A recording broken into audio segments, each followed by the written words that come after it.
Today is the feast of Our Lady of the Rosary.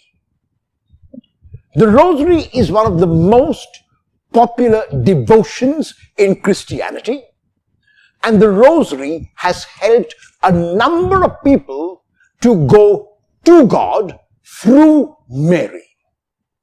There are 4 different kinds of mysteries of the Rosary: the glorious mysteries, the joyful mysteries, the sorrowful mysteries, and the luminous mysteries.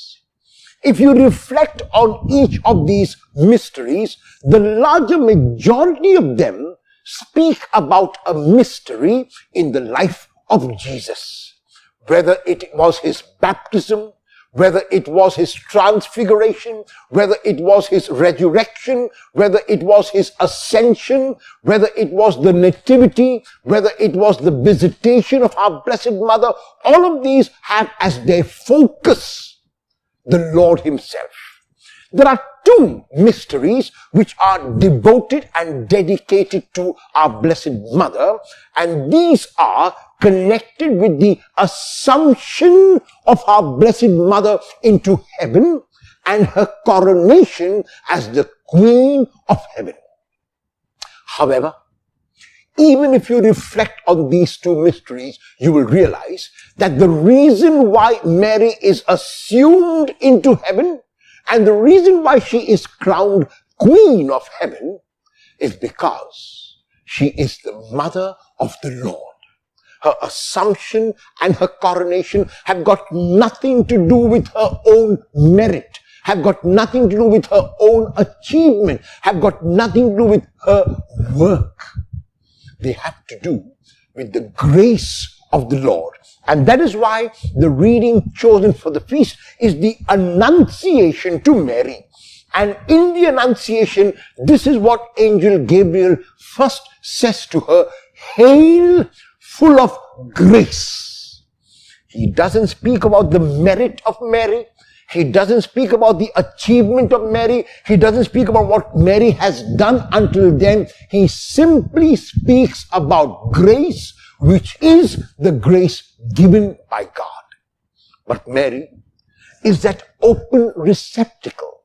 Mary is that open vessel. Mary is that open mind and heart which will not merely collaborate with the Lord, not merely join forces with the Lord, but that vessel which will let the Lord do in her.